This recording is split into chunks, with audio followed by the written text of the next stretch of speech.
नमस्कार, opinion post internet TV के इस खास प्रोग्राम खबरों की खबर में आपका स्वागत है।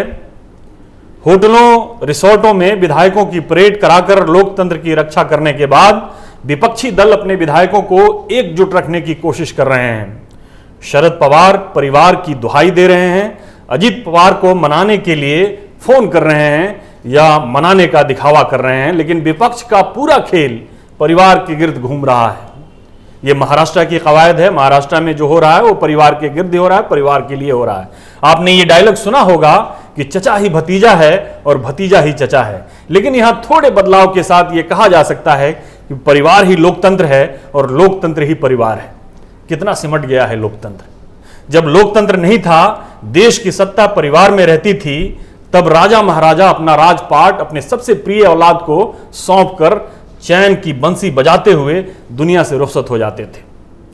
अब ये उनके दूसरे औलादों के ऊपर है, जो बाकी बचे औलाद थे, कि वो राजा के उस उत्तराधिकारी को स्वीकार करें या बगावत कर उसकी कुर्सी हथिया लें। भारत एक लोकतंत्र है। दुनिया के दूसरे लोकतंत्रों की तरह यहां भी सत्ता जनता के हाथ में होती है, लेकिन यह मात्र कहने भर है, क्योंकि एक बार जनता ने अपना मत दे दिया तो सत्ता उसके हाथों से फिसलकर पार्टियों के हाथों में चली जाती है, विधायकों और सांसदों के हाथों में चली जाती है। आमतौर पर इन पार्टियों का कमान परिवारों के हाथ में होता है, जिसके नतीजे में अलग अलग राज्यों में अलग अलग ड्रामे खेलने जाते हैं और अलग अलग ड्रामे देखने को मिलते हैं। कहीं चचा भतीजा के खिलाफ खड़ा हो जाता है, कहीं दामाद ससुर का तख्ता पलटकर सत्ता की कुर्सी पर विराजमान हो जाता है, कोई औरंगजेब बनकर बाप को लंगड़ी मार देता है, तो कोई अशोक बनकर अपने भाई बहनों का काम तमाम कर देता है। महाराष्ट्र में जो सियासी बिसात बिछी हुई है, उस पर हर पल शहमात का खेल जारी है।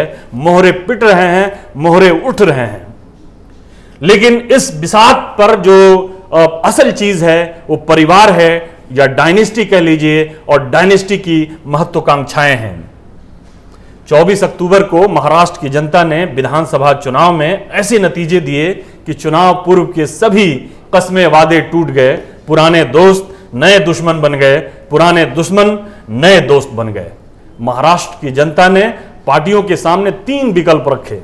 पहला विकल्प जो चुनाव से पूर्व ही तय था, यानी भाजपा और शिवसेना की सरकार। दूसरा विकल्प शिवसेना, एनसीपी और कांग्रेस की सरकार, और तीसरा विकल्प शिवसेना और भाजपा की सरकार। इन विकल्पों ने महाराष्ट्र के 2 परिवारों की महत्वाकांक्षाओं को बढ़ा दिया। ये 2 परिवार थे, ठाकरे परिवार और पवार परिवार।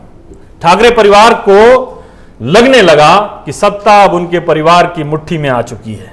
भले ही इस सत्ता को पाने के लिए अपने उसूलों, विचारधाराओं, सिद्धांतों को बालाए ताक रख दिया जाए।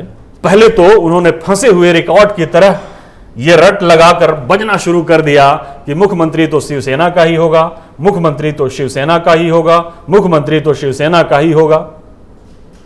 लेकिन अक्ल कह रही थी कि चूंकि भाजपा के पास शिवसेना से दुगने विधायक हैं और भाजपा शिवसेना ने मिलकर चुनाव लड़ा है और उनके पास संख्या बल भी है, तो भाजपा के नेतृत्व में ही अगली सरकार बनेगी और बननी चाहिए थी। देवेंद्र फडणवीस मुख्यमंत्री थे, जनादेश उनके लिए मिला था। लेकिन यहां तो आदित्य ठाकरे के रूप में ठाकरे परिवार का पहला सदस्य चुनावी राजनीति में प्रत्यक्ष रूप से आया था। तो ऐसा कैसे हो सकता था कि परिवार का वो सदस्य मुख्यमंत्री नहीं बनता? भले उसके लिए विचारधारा, नैतिकता, सिद्धांत सबकी तिलांजलि दे दी जाए। दूसरा परिवार भी पहले से कम नहीं है। यह परिवार है शरद पवार का। इनकी पार्टी एनसीपी के 2 सदस्यों की महत्वाकांक्षाएं महाराष्ट्र में सरकार बनाने की प्रक्रिया में रंग भरती नजर आ रही हैं। शरद पवार कहते रहे हैं कि उनकी पार्टी शिवसेना का समर्थन देगी, उद्धव ठाकरे मुख्यमंत्री बनेंगे। भतीजा रातों रात भाजपा के साथ मिलकर उप मुख्यमंत्री बन जाता है। शरद पवार लोकतंत्र बचाने के लिए लोकतंत्र के नए मंदिर होटलों में अपने विधायकों की परेड करते दिखते हैं। अपने विधायकों को आश्वासन देते दिखे कि अजीत पवार से डरने की जरूरत नहीं है, उनकी सदस्यता नहीं जाएगी, यानी विधायकों की सदस्यता नहीं जाएगी। लेकिन बाद में पता चला कि दोनों पवार यानी चचा भतीजा फोन पर बात कर रहे हैं। अब उनके बीच क्या डील हुई भी है या नहीं हुई है, ये कल महाराष्ट्र के फ्लोर टेस्ट के दौरान पता चल जाएगा।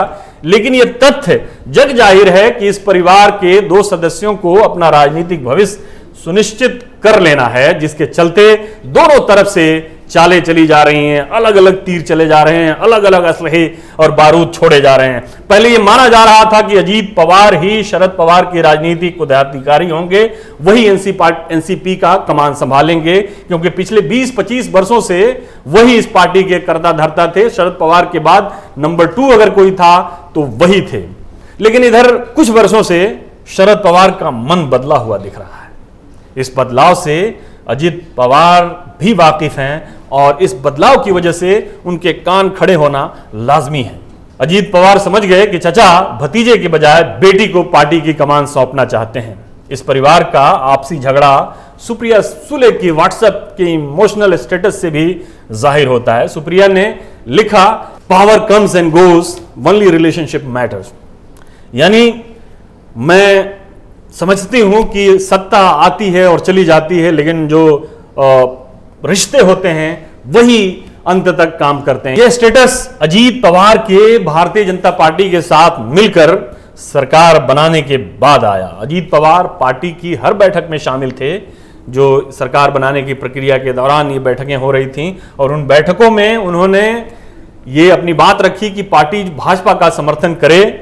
सवाल उठाने वाले ये सवाल उठा रहे हैं कि आखिर जब अजीत पवार ने पार्टी से बगावत करके भाजपा का समर्थन किया तो उनके खिलाफ कार्रवाई क्यों नहीं हो रही है। इसका जवाब यह है कि अजीत 1982 से किसी न किसी तरह से राजनीति से जुड़े हुए हैं और करीब पिछले 25-20 साल से, जैसा मैंने पहले कहा, कि वो सक्रिय राजनीति में हैं और एनसीपी के नंबर 2 के नेता के तौर पर भी सामने आए हैं। तो इसलिए उनकी पकड़ जो है जमीनी स्तर पर ज्यादा है।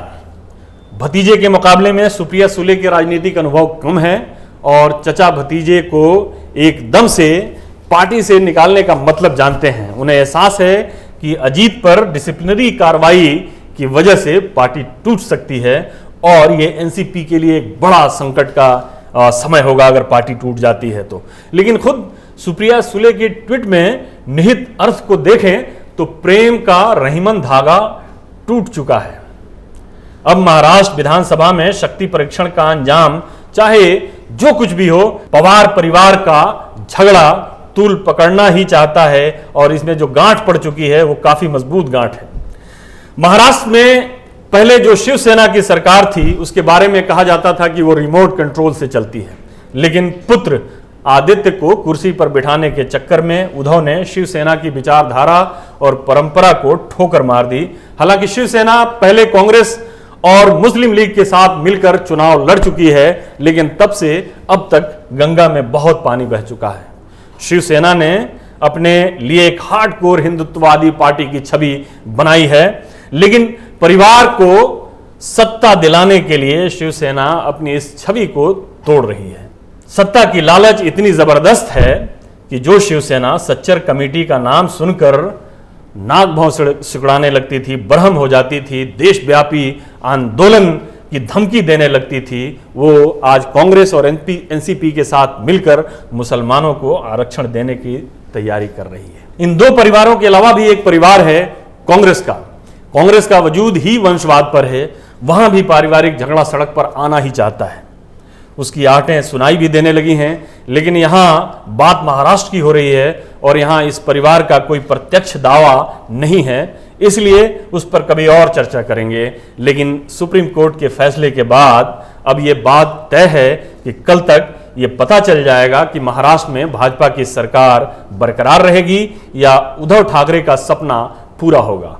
महाराष्ट्र में चल रहे महानाटक पर सुप्रीम कोर्ट ने पूर्ण विराम लगाते हुए कल तक देवेंद्र फडणवीस को बहुमत साबित करने का समय दिया है।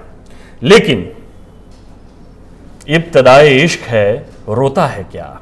आगे आगे देखिए होता है क्या। नमस्कार। अगर आपको हमारा वीडियो पसंद आया हो तो इसे लाइक करें, हमारे चैनल को सब्सक्राइब करें और हाँ, बेल आइकन दबाना ना भूलें ताकि आप तक हमारे वीडियो की नोटिफिकेशन पहुंचती रहे। आप अपना सुझाव हमें कमेंट बॉक्स में दे सकते हैं। हमारे साथ जुड़ने के लिए शुक्रिया।